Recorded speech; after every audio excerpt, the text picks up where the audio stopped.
Bismillahirrahmanirrahim. Assalamualaikum warahmatullahi wabarakatuh. Bersama Lambau Motor Channel. Di sini kedatangan motor sepeda motor ini Mega Pro tahun 2007 kan 2008.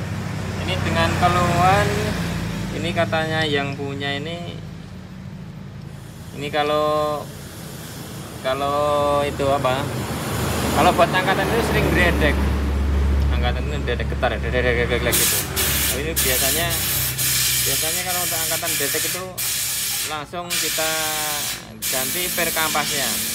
Ini dulunya ini per kampasnya ini pakai standarnya, dan sekarang ini mau kita ganti untuk per kampasnya pakai punya e-tiger yang orisinil. Ini harganya murah kok ini.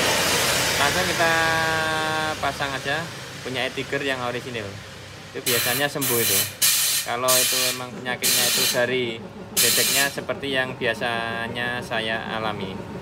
Jadi ini, dan untuk pemasangannya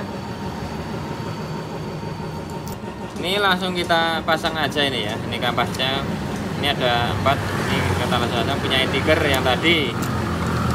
Ini langsung kita pasang. Jadi untuk motor motor Mega Pro atau GL Pro biasanya keluhannya dedek itu langsung per kampasnya kita ganti punya e-tiger. Nah, dari saya cukup sekian, semoga bermanfaat bagi teman-teman semua. Assalamualaikum warahmatullahi wabarakatuh. Salam sehat, jangan lupa sholat.